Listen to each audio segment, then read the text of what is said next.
Good evening বন্ধুরা, আবার আমরা বেরিয়ে পড়েছি। মা বলছে আগে বিচের ধারে যাব, কারণ যখন এসেছিলাম তখন তো প্রচুর রোদ্দুর ছিল, সেই জন্য বিচের ধারে যাওয়াটা পসিবল হয়নি। আগে সমুদ্রের ধারে যাব, একটু বসবো, তারপরে একটু সন্ধ্যের দিক করে আমরা ওই জগন্নাথ দেবের মন্দিরে যাওয়ার ইচ্ছা রয়েছে।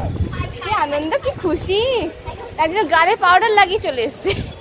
খুব খুশি, খুব খুশি। অনেকদিন পরে এলাম সত্যি, আমরা অনেক সেই লকডাউনের আগে এসেছিলাম আমরা, তারপর আর আসা হয়নি। আর এই হাওয়াটা সত্যি এত ভালো লাগছে, সমুদ্রের পাড়ে সে মাতাল মাতাল লাগে। এই দেখুন কত মানুষের ভিড়, সমুদ্র পাড়ে জমা হয়েছে সবাই। রেডি সব শাঁখের ঝিনুকের পশরা নিয়ে বসে পড়েছে, এরকম স্টল সব বসে গেছে। আর আগে এই যে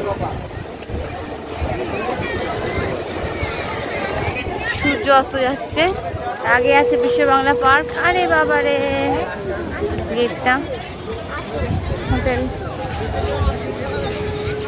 আর এখানে সব বসেছে স্টল। জগাই আর মাদাই এগিয়ে চলেছে, বসার জন্য জায়গা খুঁজছে জগাই মাদাই।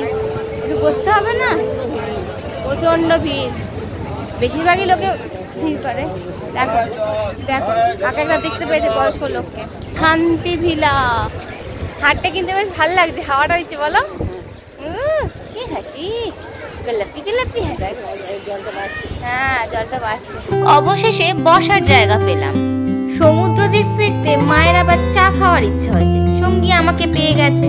ঢেউ গুনতে গুনতে সমুদ্র পাড়ে চা খাওয়ার মন্দ নয়।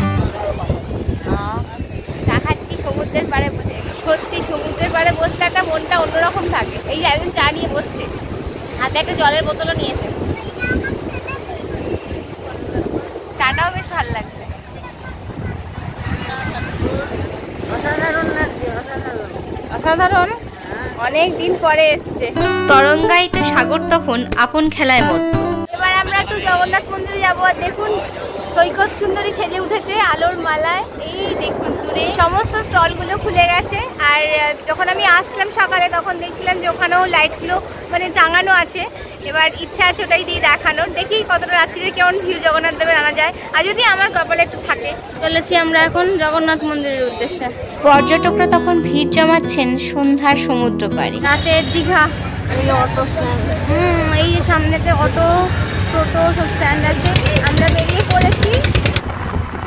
চৈতন্য স্ট্যাচু লাইট দিয়ে করা হয়েছে, আর ওই যে দূরে সমুদ্র, বিচ সাইডটাও আলোয় আলোকিত। এ যেন কালী পুজোর এক রাত, আলোর মালায় সেজে উঠেছে সৈকত সুন্দরী। সত্যি অন্যরকম ফিলিংস। রাস্তা ওয়ান ওয়ে হয়, গাড়ি কিন্তু এখানেই দাঁড়াচ্ছে। জগন্নাথ ধাম দেখুন, এটা হচ্ছে মেন গেট। তিনটে দ্বার আছে, এদিকে একটা পার্ক টাইপের করে দেওয়া আছে, কত সুন্দর করে সাজানো। সিটিং অ্যারেঞ্জমেন্টও রয়েছে, দূরে দূরে দেখতে পাচ্ছেন। সামনে ফাউন্টেন আছে, লাইটিং হচ্ছে। চলুন এবার আমরা মন্দিরে প্রবেশ করব। এদিকে দেখুন কত লাইন, এই যে লাইন করে করে সব ভিতরে প্রবেশ করে। লাইনের বাঁদিকে যে অংশটা দেখছেন সেই জায়গায় কিন্তু জুতো রেখে তারপরে মন্দিরে প্রবেশ করতে হবে। বিকেলে লম্বা লাইনটা দেখুন, কোথা থেকে যে শুরু হয়েছে আমরা তার শুরু দেখতে পাচ্ছি না, আর শেষও দেখতে পাচ্ছি না। আর খালি পায়ে কিন্তু প্রবেশ করতে হবে, তো আমরা অনেকটা খালি পায়েই চলে এসেছি। ফাইনালি আমরা লাইনের শেষ খুঁজে পেয়েছি মনে হচ্ছে, জানি না, যতক্ষণ না মন্দিরে ঢুকবো তখন বলতে পারছি না। এই জগন্নাথ দেবের একটা ফটো, এই মন্দির রাত্রে কিন্তু অপূর্ব লাগছে। এই হলো গেট নাম্বার 4। এই মন্দির ঘুরে বারবার অপূর্ব শব্দটাই মুখ দিয়ে বার হয়েছে আমার। ফাইনালি প্রবেশ করলাম। দুটো করিডোর আছে, এটা একটা করিডোর দেখছেন, ওদিকটা একটা করিডোর আছে। খুব সুন্দর পরিবেশ। জগন্নাথ দেবের মন্দিরটা হয় সিরিয়াসলি ভীষণ ভালো লাগছে। দেখুন কত সুন্দর পরিবেশ। 20 একর জায়গার উপরে এই মন্দির কিন্তু বিস্তৃত। দিনের বেলা আমি আসবো, তার জল আছে পা ধোয়ার জন্য। কি সুন্দর লাগছে রাতের পরিবেশ। এই আগে দ্বীপ বাতি দানের জন্য স্তম্ভগুলো রয়েছে, যা মহাকাল করিডোরের কথা মনে করিয়ে দেয়। রাত্রিরে সত্যি খুব সুন্দর লাগছে। বাতি স্তম্ভে যখন বাতিগুলো জ্বলবে না তখন আরো সুন্দর লাগবে। এখনো জ্বলেনি, এই তো কদিন হলো উদ্বোধন হয়েছে। এই মন্দিরটি কলিঙ্গ স্থাপত্যরীতির অংশ বিশেষ। আহা হা, অপূর্ব অপূর্ব, নাইট ভিউটা শুধু দেখুন, অপূর্ব। এই মন্দিরে সর্বত্রই ক্যামেরাগ্রাফি বা ভিডিওগ্রাফি কিন্তু অ্যালাউ, সেই জন্য সমস্ত মানুষই ভিডিও করছেন এবং ফটোও তুলছেন। প্রশাসনিক ক্ষেত্রে যারা রয়েছেন তারাও কিন্তু ভীষণভাবে সাহায্য করছেন মানুষদেরকে।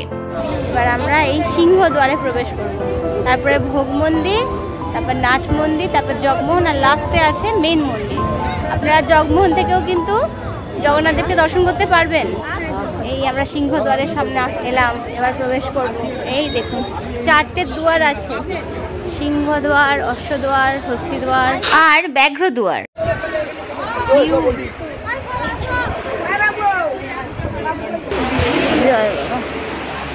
এই আমরা সিংহদ্বার দিয়ে প্রবেশ করলাম। সিংহদ্বার দিয়ে প্রবেশ করলে প্রথমেই পড়বে জগন্নাথ দেবের একটি বিগ্রহ, যেটি কাঠের সিংহাসনের উপরে রাখা আছে। এপাশটা ফাঁকা, হয়তো পরে কোনো মূর্তি বসতে পারে। আর আলোকসজ্জাগুলো দেখার মতো ছিল। মন্দিরটি যে বেশ সুউচ্চ তার প্রমাণ পাওয়া যায় এই দরজাগুলো দেখলে। আর তখন যেন জনজোয়ার প্রবেশ করছে মন্দিরের এই দরজা দিয়ে। সিংহদ্বার পেরিয়ে সামনে খানিকটা ফাঁকা অংশ, সেখানে আছে পদ্ম সরোবর। দেখুন এরকম চতুর্দিক করে পদ্ম সরোবর টাইপের করা হয়েছে। এবার ফুল যখন ফুটবে আরো সুন্দর হবে। কিছু কিছু ফুল একটু একটু ফুটছে, খুব সুন্দর। চতুর্দিকে এরকম করা আছে। আর এই হচ্ছে দূরের ভিউ।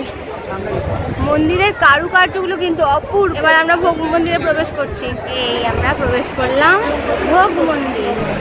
ভোগ মন্দিরে প্রবেশ করলেই সবার আগে চোখে পড়বে অনন্ত শয্যায় শায়িত নারায়ণের ওপরে, যা পদ্মনাভ স্বামী মন্দিরের কথা আপনাকে মনে করিয়ে দেবে।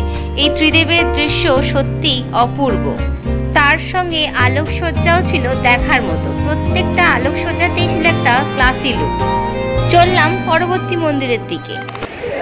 কি সুন্দর সিঁড়িগুলো করা, ধাপি কেটে কেটে সেটা দুদিক দিয়ে ওঠা যাবে। এখন আমরা চলেছি নাট মন্দিরের দিকে, যার 4টি দ্বার আছে। সিঁড়িগুলোও কিন্তু খুব বেশি হাইটে নয়, ছোট ছোট। বয়স্ক লোকেদের কোনো কষ্ট হবে না। আমি কাছ থেকে একটু কারুকার্যগুলো দেখাচ্ছি বন্ধুরা, দেখুন কত সুন্দর কারুকার্যগুলো। মন্দির গাত্রের কারুকার্যগুলি ছিল দেখার মতো। অসাধারণ লাগছিল এই কারুকার্যগুলি দেখতে। এই হলো জগমোহন, আর এদিকে আছে মেন মন্দির। আমরা এখন এখানে প্রবেশ করছি নাট মন্দিরে। শুনেছিলাম মন্দিরের সবচেয়ে সুন্দরতম অংশ ছিল এই নাট মন্দির। আজ চাক্ষুষ তার প্রমাণ পেলাম। আলোক বিন্যাস থেকে আরম্ভ করে প্রত্যেকটা থামের গায়ে এই সুন্দর কারুকার্য সত্যি এক অনির্বচনীয় মোহনীয়তায় ভরিয়ে দেবে আপনার মনকে। এটাও শুনেছিলাম এখানে মোট 16টি থাম আছে। এই পাথরগুলি আগে সেট আপ করে তারপরে নাকি তার উপরে এই কারুকার্যগুলি করা হয়েছিল। সত্যি অসাধারণ। আর এখানেই ছিল গরুর স্তম্ভ। গরুর দেব ছিলেন জগন্নাথ দেব বা শ্রী নারায়ণের বাহন। তাকেও এখানে দর্শন করার সুযোগ পেলাম। গরুর স্তম্ভ। নাট মন্দিরের পরেই ছিল জগমোহন এবং তারপরেই ছিল বাবার মেন মন্দির। এই তিনটের মধ্যেই কিন্তু আভ্যন্তরীণ যোগাযোগ আছে। তাই আপনারা এই মন্দির থেকেও বাবাকে দেখতে পাবেন, আবার জগমোহন থেকেও বাবাকে দেখতে পাবেন। এবার আমরা প্রবেশ করছি জগমোহনে। বাবাকে দেখা যাচ্ছে, এবার বাবাকে দেখাবো। চলুন, বহু অপেক্ষিত সময় আপনার সঙ্গে শেয়ার করছি। রাজ সকাশে চলেছি। এখানে রাজা হলেন জগদীশ্বর জগন্নাথ। জয় জগন্নাথ এই নাম স্মরণ করে প্রবেশ করলাম জগমোহনে। জগমোহনের আভ্যন্তরীণ ভাগও ভীষণ সুন্দর। আলোকসজ্জা আপনার মনকে মুগ্ধ করে দেবে। আর তার সঙ্গে এটাও জেনেছিলাম এখানে 8টি থামের ওপরে কিন্তু এই মন্দিরটি প্রতিস্থাপন করা হয়েছে। অগণিত ভক্ত তখন তার দর্শনের অপেক্ষায়।